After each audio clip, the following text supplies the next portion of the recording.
This case takes us to Anchorage, Alaska, in the United States of America, back to the summer of 2019.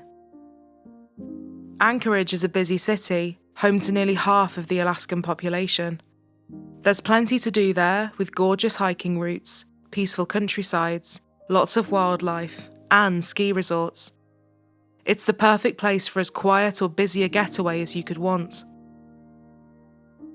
Amongst the almost 300,000 people that called this place home, lived the very big and very close Hoffman family, who all lived together in an East Anchorage trailer. On the 2nd of June, Timothy Hoffman had started to grow concerned about his daughter, Cynthia. She had not replied to any messages or answered any calls for several hours. Although she was 19, Cynthia faced developmental and learning challenges, meaning she worked at a 7th grade level. Her being out of contact for even just a short while was alarming, and Timothy knew something was wrong. On the first weekend of June 2019, the Hoffman family spent some time working on a friend's campervan together. On the 2nd of June, Cynthia made plans to meet up with her sister and get her part of the money she had earned. She sent a text message to her father to say that she was on the way, but she never met her sister that afternoon. Her father called the police, but was told he needed to wait 24 hours and then ring them back. Timothy was upset that they weren't taking it as seriously as they should have been, and said that they didn't understand how vulnerable Cynthia actually was. For someone still so young, she was definitely busy and very determined. As tough as school had been for her, Cynthia had persevered and graduated in 2018. As well as working as an apprentice for Timothy, who worked in building and construction, she was earning extra money at a restaurant, studying in a post-high school skills program, and was close to getting her driver's permit as well. Timothy and Cynthia shared an incredibly close bond, and he said she was most definitely a daddy's girl. He recalled that she was always working hard to overcome her challenges and looking to make her family proud of her with everything that she did. All she wanted was my blessing and approval, and I gave that to her a lot, he said. Frustrated with the police department, Timothy started contacting news stations and set off on his motorbike, going through the nearby woods and bike paths, searching everywhere. When she didn't come home the first day, I knew something was wrong, and then all I could think about was the knock on the door, he said. He had many people reaching out to see if they could help, and he gladly accepted them all. But one set of messages in particular left him more confused than grateful. He had received several messages from one of Cynthia's closest friends, Angela. Angela said that Cynthia had asked her to drop her off at Polar Bear Park, something that she had agreed to do, but she hadn't seen her since then. She said she had last seen her at 4 p.m. on the 2nd of June, wearing blue jeans, a hoodie, and tennis shoes. Timothy knew this was strange, as Cynthia didn't mention this to him, or her sister that she was going to meet. In Angela's messages, she said, "Is she okay?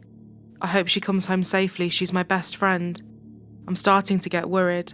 I don't trust what she said about that guy. I love her too, I want the best for her, and want her to come back. She won't answer me. I think she's ignoring everyone. I know she will come home safe." Timothy had no idea what guy Angela was talking about, and even though he pushed for clarification, he was none the wiser. The police were now looking into Cynthia's disappearance, and Timothy passed these messages on to them, in the hope it might help them find some answers. In the Hoffman family, the kids check in, often and on time. In this family, you all have phones. When Dad calls, you answer. I don't care if you're in church and the holy pastor's preaching. I don't care if you're at school taking the high school diploma test. If Dad calls, you answer. I floored it all over town doing speed limits that I shouldn't have been doing, looking for my kid. One of the last people to see Cynthia was her friend Angela, who told Cynthia's father she dropped her off here at a nearby park. Little did he know, the number was not linked to an Angela. It was linked to an 18-year-old named Denali Brehmer. Denali and Cynthia were actually close friends and had met through school. They often posed in selfies together on social media, with the captions reading BFF. So why she had given a different name was confusing. Just one day later, on the evening of June the 3rd, the Anchorage Police Department were contacted by a woman named Nicole. Nicole said that on the evening of the 2nd of June, the date Cynthia was last seen, Nicole's daughter and someone Nicole knew as Anthony were both at her house. Shockingly, Anthony had told her that Cynthia was dead and that he was responsible, and her daughter was none other than Denali Brehmer, who also apparently went by Angela. After this, the pair left the house, and she hadn't seen them since. Given what Anthony had said, she was now concerned for her daughter's safety as well. Police located the pair and started digging into these claims. The 4th of June, early evening. The knock Timothy had been painfully anticipating came at the door. The minute he saw the officers, he said, "She's dead, isn't she?" Detectives confirmed that they had just found his daughter's body. Cynthia had been discovered along the Eklutna riverbank. She was bound with duct tape, and she had been shot in the back of the head before being pushed into the river. Officers believed that she had been killed before Timothy had even reported her as missing, and it is unconfirmed whether or not the shot killed her instantly, or if she was still alive when she was put into the water. Mike and Alexis, police found the body of 19-year-old Cynthia Hoffman last night near Thunderbird Falls. She was bound, shot, and placed in a river. So for her to not call was a big red flag that something terrible had happened, because she would have called. And Tim and I were talking, and he says, I know something bad has happened. I know she's dead. He can feel it in his bones. It's just such a waste of a life.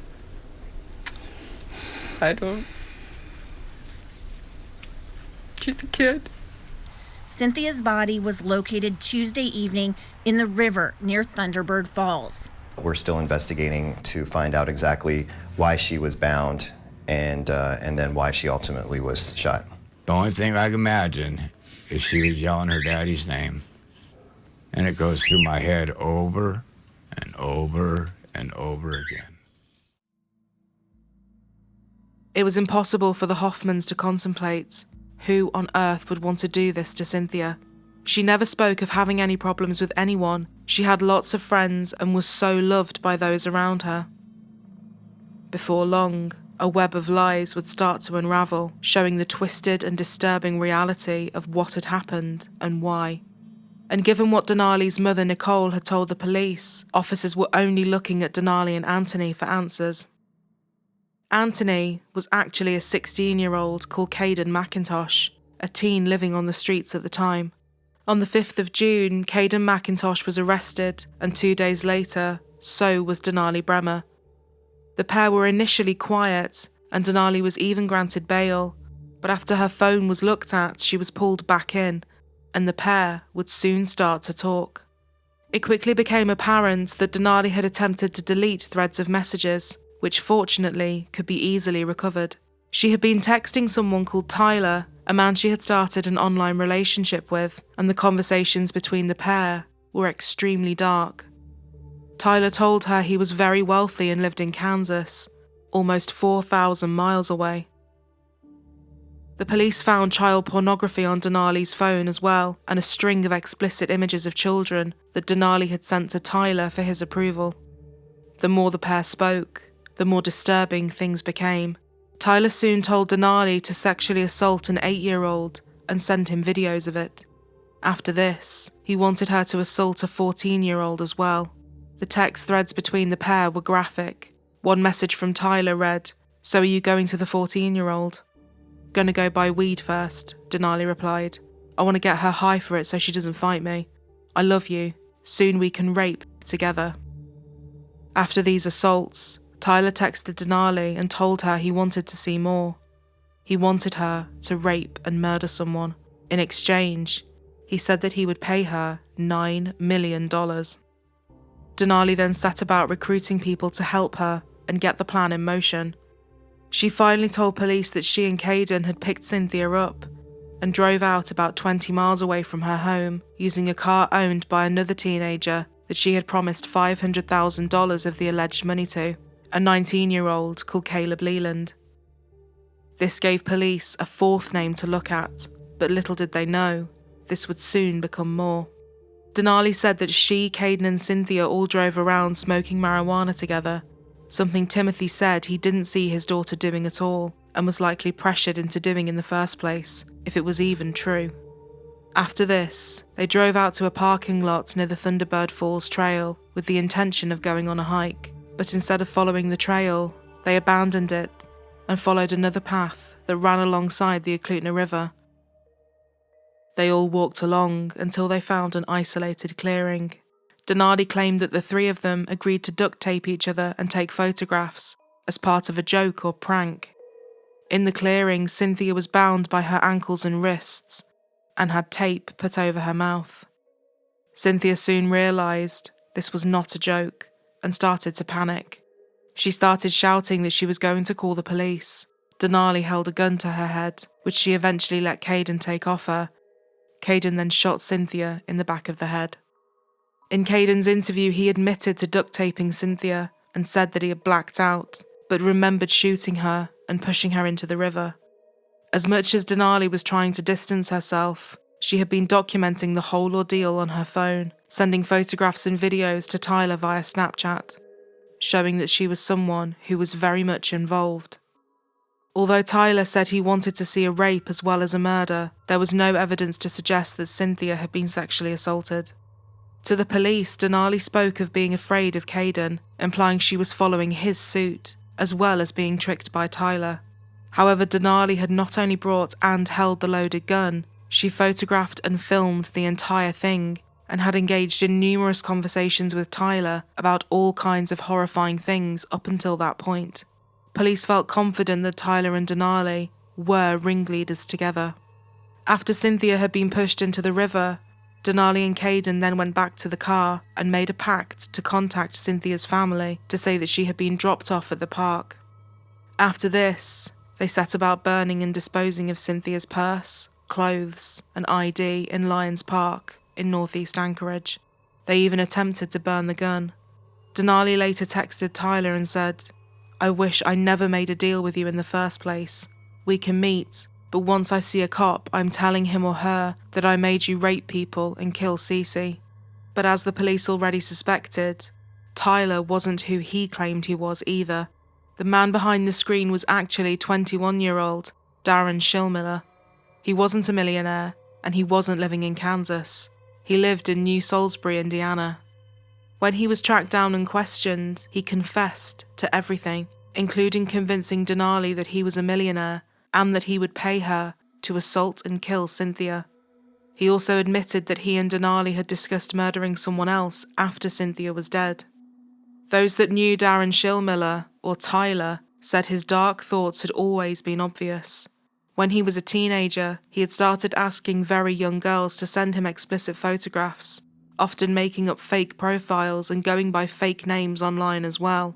People described him as off and creepy.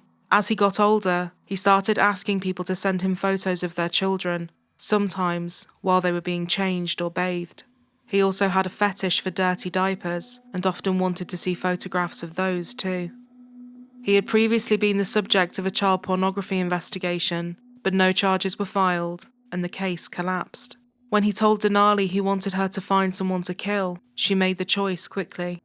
She chose Cynthia because she was her closest friend. She thought it would be easier to use the trust that Cynthia had for her to lure her away without her questioning it. Timothy said, "Her disability just made her want to have friends. That's all she wanted, was just to be her friend." Detectives subpoenaed Verizon for Darin's phone data, and all the footage of the minors Denali had hurt up until that point were found, along with more evidence that highlighted Darin's sick perversions. The investigation led the FBI to a house here in Harrison County. Neighbors say they're shocked, and that this just goes to show you never know what's going on behind closed doors. In a quiet neighborhood, hearing someone being arrested by the FBI and what they was arrested for, is appalling. This is the house on Rooster Church Road in New Salisbury where federal investigators say Darin Schilmiller was living. Investigators say he made a fake profile online and started an online relationship with 18-year-old Denali Brehmer in Alaska. Investigators say Schilmiller offered to pay her at least $9 million to kill someone and send him pictures and videos of the crime. As a mother, it scares me to think someone was living down the road with those kind of intentions. It gives me chills up my spine. That's scary. People who live in this quiet Harrison County neighborhood say if the accusations are true, they're glad Schilmiller is in custody. That's shocking of how far someone can reach another person just over the internet. They also uncovered a Snapchat video that Denali had uploaded after Cynthia had been killed, in which she said, "I just want to thank everyone that's been there for me my whole life, and these past few years and everything. I fucked up, I know I did. If I could take back what I've done, I can't. I'm sorry everybody, my family, my friends. I guess you will hear from me when you hear from me, but I won't be back for a long time. I'm sorry. I didn't mean to do it." In the background of the video, Caden could be seen pacing around as well.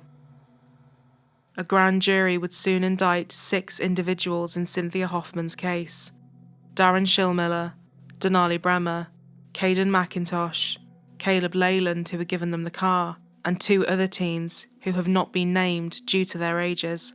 They were all indicted on charges of first-degree murder, conspiracy to commit first-degree murder, and murder in the second degree.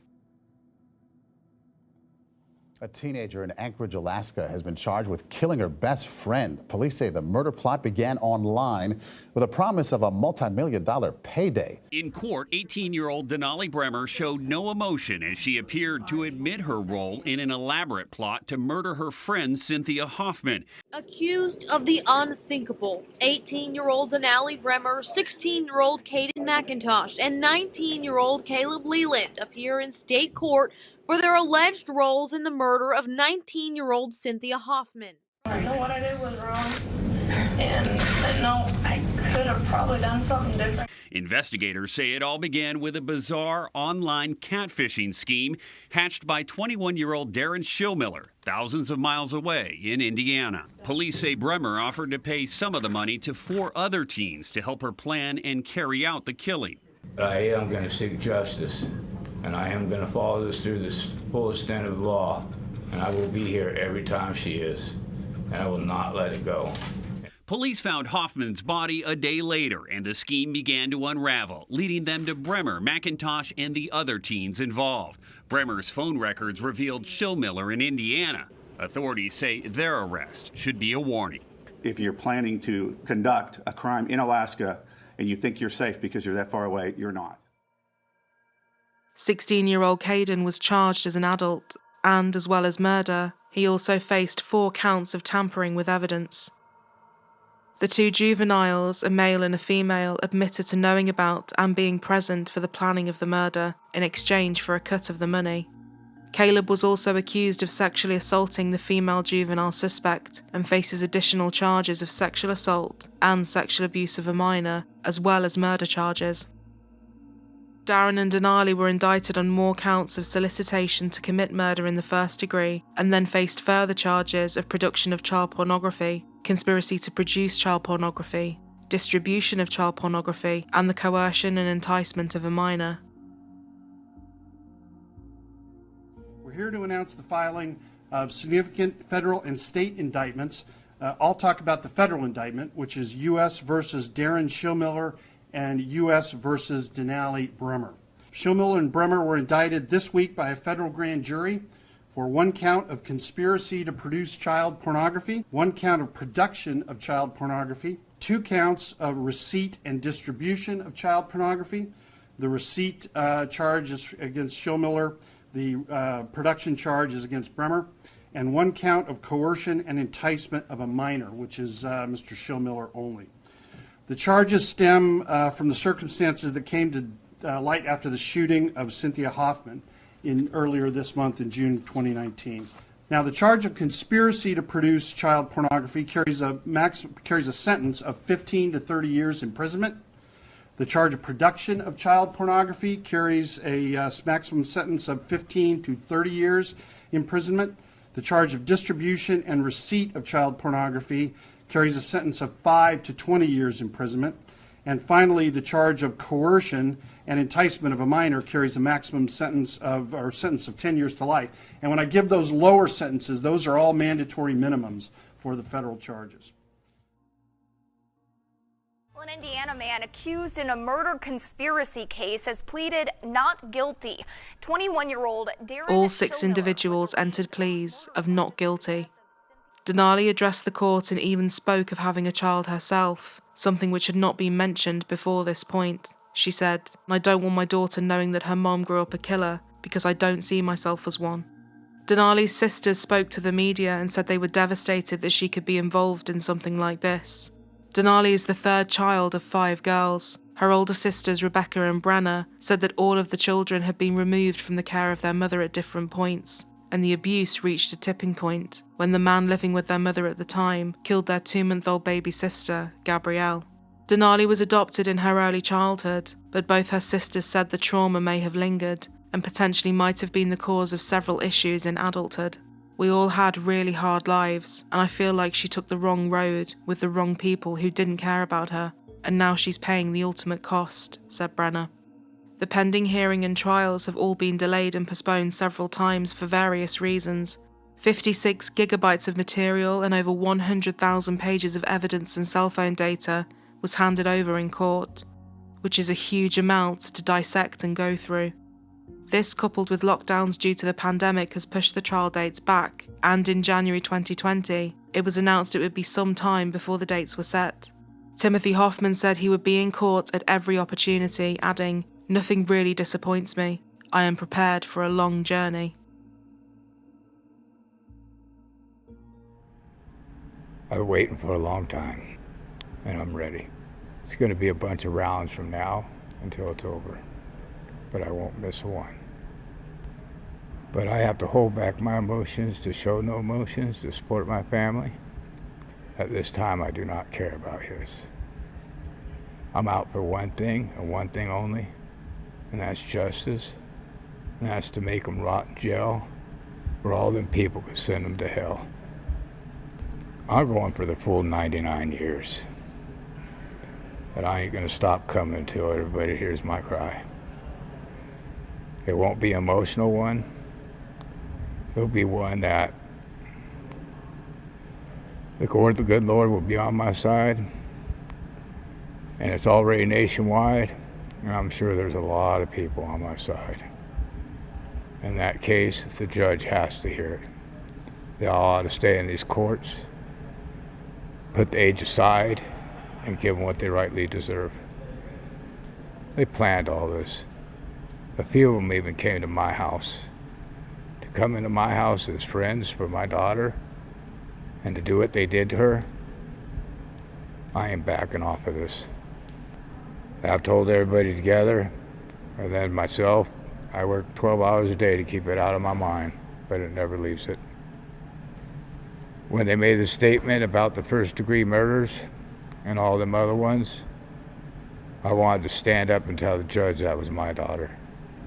But this case is about child pornography, and so until I have the right to stand up and say something, I'll keep my calm. I read on Channel 11 that they ought to let Mr. Hoffman be put in a room for 30 minutes with him. And that'd been nice. But I'll still go with my faith, not revenge. I'll let justice do his job. Back in the day, I would have probably flew down there and brought him up myself, willingly or unwillingly. Nowadays, I'm a parent, I'm responsible, I'm all about my children, and it's all about family. And that's the only thing I stand up for. It was a shocking and sick case in every imaginable way. Murder, sexual assault, catfishing, manipulation, greed, and the ultimate betrayal in the most devastating way.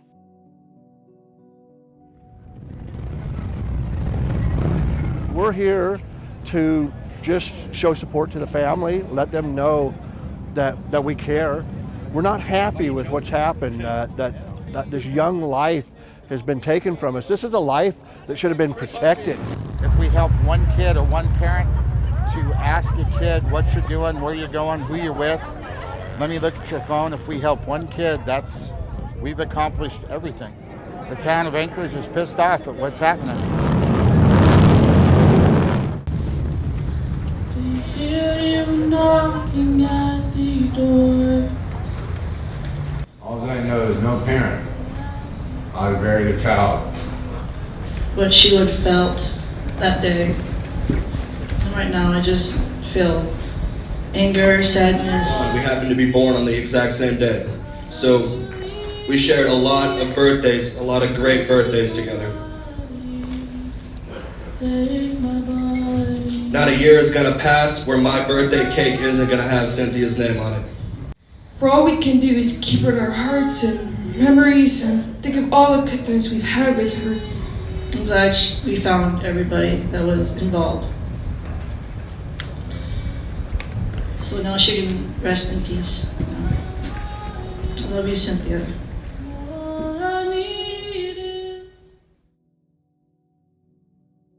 Cynthia Hoffman was a determined young woman, someone who had faced challenges and adversity and had pushed through all of it, determined to always give her all and make her family proud.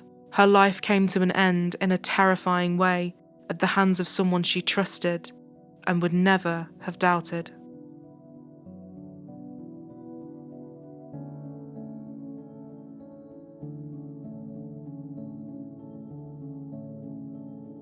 Thank you all for tuning in, and we hope you found this video interesting. If you'd like to support our channel and help us to continue to make content, please don't forget to like, comment, share and subscribe. It helps us so much and we really appreciate it.